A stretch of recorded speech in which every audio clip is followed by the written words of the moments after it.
Hello, I am Fabian Maulen and I'm going to introduce our presentation. First, let's describe what this presentation is going to be. The aim of this presentation is to do an analysis of how our teacher handled her classes with pre-K students. To do so, we will analyze the methods, techniques, and approaches used by the teacher in one of her classes. Before starting the analysis, it is important to describe about the school, the education, the teacher, and the class. So, let's start with school. The school is called San Ignacio de Alonso de Valle. This is the second oldest school in Santiago. The school was built in 1856. As I said before, this is the second oldest school in Santiago. Therefore, it is located in Santiago Centro, near to La Moneda. It has always been a school for the elite, due to the high prices to enroll. Just an example, in 2016, the amount of money that parents pay to maintain the students just 1 year is around 3 million of pesos. However, from 9th grade, there are scholarships that allow vulnerable students to study for free. The San Ignacio is known for being the school to which politicians, businessmen, and celebrities send their children. And the school is always proud to announce that the biggest icon is Alberto Hurtado. Having said this, let's go with the teacher. The teacher is a woman under the 30 years old, with 6 years of experience. She has been teaching for 6 years in San Ignacio. Therefore, the amount of time that the teacher has been teaching in San Ignacio started when she graduates from university. The teacher teaches from pre-K to 4th grade, and their typical methodologies or strategies are songs and physical activities. That is to say, the teacher allows the students to run and jump in the classroom. The teacher bases her relationships with their students through affection, and this is relevant because this is the first approach that students, especially with pre-K, have outside their family. The family is the main core. The first years that the kids develop is in the family, and separate from the family to the school, it's a huge step. So it is important to highlight that the teacher must be effective in order to create a safe environment. Now let's go with education. Regarding with education, the school is based on Catholic religion. That is to say, every idea, every thought, and every concept is based on Catholicism. Therefore, the school is based on behaviorist education to all the grades. The school makes use of co-education since 2015, meaning that the school have both sex students. The reason is to avoid any discrimination to women, because the school until 2014 the school was men only. So San Ignacio allow females in the youngest grades since 2015.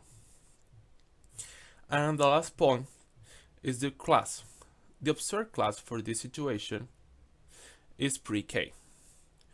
Boys and girls work together in the class. The amount of ages, or the average, is around the 4 to 5 years old. Pre-K children do not possess all complete domain over their native language. In this case, Spanish. The classroom is filled with drawings and pictures, all labeled in English. So the few knowledge the students manage in Spanish is used in English. That's why the teacher teaches colors, numbers, and especially songs. And the new content is taught with drawings and pictures to foster the second language acquisition. And the kids sit down in an orange circle that is painted in the floor, so they can all see each other. The teacher sits in the circle with the students. So, at the moment the teacher starts with the classes, the students feel that the teacher is another person. Even though there's a respect each other, the students know that the teacher is the teacher and vice versa. The students get comfortable when they are singing, when they are doing physical activities. And this is important also because this improves integration from men to women.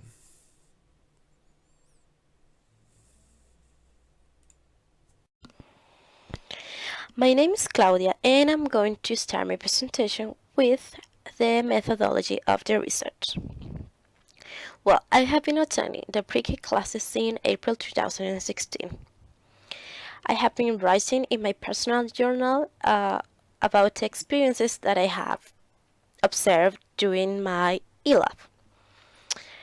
After I gathered all of the necessary information to fulfill this task, what I did was I wrote a report for my partners so they will be able to gain knowledge on the pre-K classes.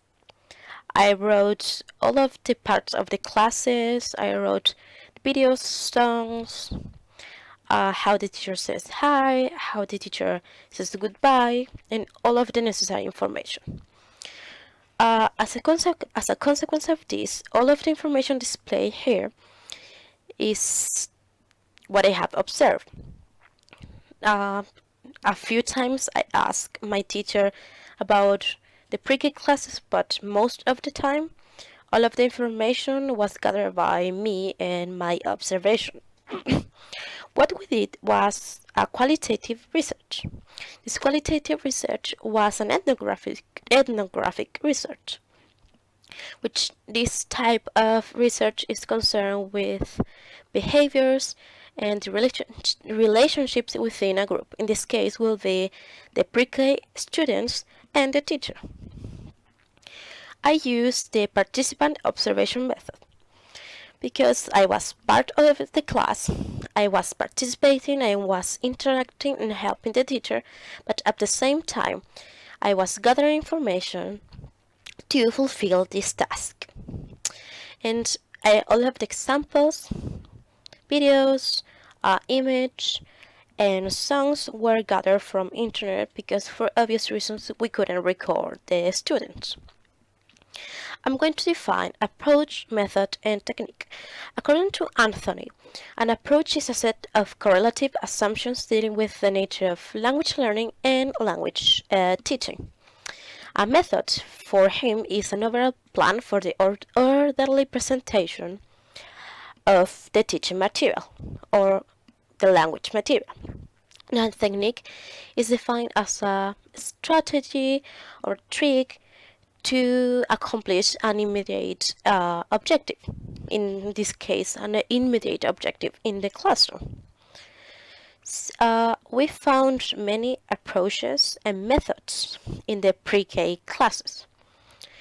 And the approaches regarding the theory of language we found were the structural model or approach, which is based on the belief that the learning of a foreign language, in this case English, in this case it's more important to learn structures or to master these structures than vocabulary.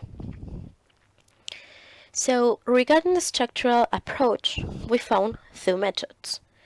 The first one is the audiolingual method, which in a few words has drills that are used to teach structural patterns, uses a set of phrases that are memorized with an importance in intonation, and the grammatical explanation is kept to a minimum, or sometimes there is no grammatical information. The vocabulary is taught and learning context, and, of course, as the name says, The audiovisual aids are extremely important for the learning of the target language. An example of audiolingual method is a following video that we're going to display, in which there are cartoons that that move, that sing, and because of this, children have learned this song. The song is called "If You're Happy" by heart, and they are able to make gestures and sing when they are watching the video. And sometimes they sing it without even having to sing it. Sleepy, sleepy, take a nap.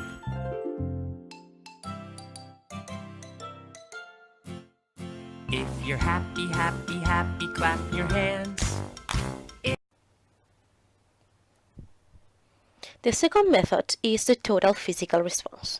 In a few words, this method says that memory can be enhanced with the association of movement and words. For example, in the pre-K classes, there's a routine that we're going to display a video demonstration of it, which the teacher says, arms crossed, legs crossed, back straight and shut mouth. And the children have been are able to recognize what the teacher is saying because they can associate, for example, arms crossed with the gesture that I am doing.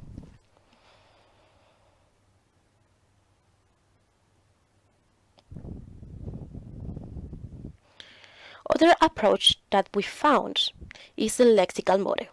This approach says that learner's proficiency is done with lexis or words combination.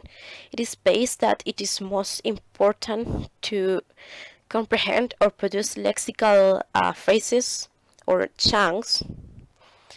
And these chunks are the information that the person or the learner gathers and is seen as grammar or studied as grammar. An example of this is the song that we're going to display. Ooh, monkey, where are you? Ooh, monkey, I'm looking for you. Ooh, monkey, where are you? Let's look for monkey, you can look too. That is monkey song. In this song there are different chunks that the kids have memorized that they know by heart. An example is the first part that says, "Ooh, monkey, where are you?" This "where are you" is a chunk or an institutionalized utterance. Because kids, well, this is an example of many of the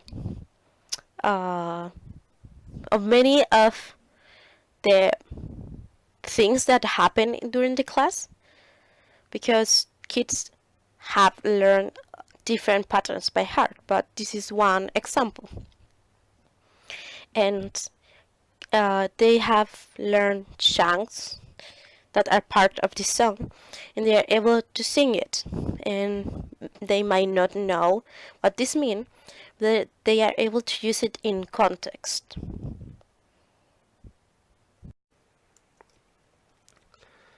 My name is Matias Torres, and I'm going to start talking about the theory of learning. We are going to be referring to this theory because our teacher takes many elements from it in order to create her strategy for her pre-K students. One of these elements is the behaviorist approach. As we know, the behaviorist approach aims to create and reinforce what will be a good behavior and a bad behavior. In our context, a good behavior will be a kid that is doing well in classes, is disciplined, and also is nice to his or her partners. Therefore, a bad behavior will be the contrary to that. As a reinforcement for the good behavior, kids receive happy faces, and they also have the possibility to play with Monkey, the puppet of the class. In order to keep kids away from the bad behavior, they will receive sad faces, and they're also being taken away from the possibility to play with monkey. As we can see in slide 18, there is a picture that shows a kid that have been good. Therefore, he got a happy face, and also he can play with monkey. Another aspect of the strategy of our teacher is the interactional theory and the communicative language teaching. In the interactional theory, the teacher is the responsible for leading every and all interactions inside the classroom. In our context, our teacher is the one who decides what objectives are going to be doing in, in the classroom today, and what will be the order of every and each activity, song, and interaction inside the classroom. Then again, making clear that she is the leading of the classroom and the class itself. On the communicative language, which is said that is based on the theory that the primary function of language is communication. The kids from the pre-K do not know how to read or write, so our teacher focused her efforts in order to teach the kids as many communicational tools as she possibly can. As we can see in slide 20, there is a little item that shows the possible weathers of a day. So in classes, our teacher takes this item and shows them to the kids, to which she then asks, "What's the weather like today?" And the kids will look at the pictures in the item and answer correspondingly. In this case, for example, it's raining. This help the kids to understand what a established and pre-made question and answer will be like. Therefore, helping them to create responses and also questions when they have to talk and communicate with others. A different method that our teacher is also using in her classes is the direct method. In this case, direct method is mainly communicational and is focused only in the usage of the second language, in this case English. There is no usage of Spanish whatsoever, and our teacher will never use Spanish with her students. Therefore, if a kid do not understand the instruction, she will use gestures and hand movement to make the kid understand what the instruction will be like. In order to achieve this, as I said, she will use gestures, images, or even hand movement.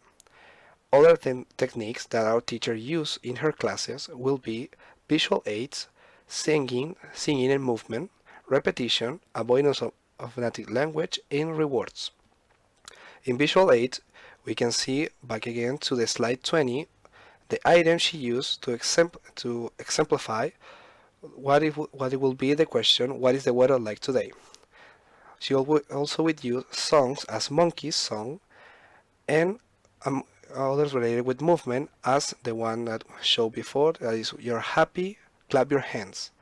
Repetition is shown in the constant structure of each class, which will be followed as we already mentioned before. Salute, songs, activities, and so on. The complete avoidance of the native language. As we already said, our teacher will not use Spanish with her students, even though if they cannot understand her completely. Therefore, she will use movement in order to complement the instruction and the English-speaking language that he is already using. And finally, rewards like happy faces and, once again, the possibility to take Monkey home and play with him. Now, as a conclusion, we can say that our teacher takes many different elements from many approaches and methods in order to create a strategy that can suit her context and classes as much as possible. From this mixture, we can say that the students have been getting a good response because they seem to be comfortable and getting more and more confident with the language as the classes go on. We can also say that that our teacher's aim is to foster the development of speaking skills and also listening skills. We can see this in the class's strong uses of imagery, music, songs, and a constant input of English language. Now, why we get to these conclusions? Well, based on the methods that our teacher has been using in her classes, we can already see that her main objective is to foster a communicative development of English in her students. Due to the lack of written knowledge in her pre-K students, there will be no point in fostering those aspects of a language if they do not manage it even in their native language.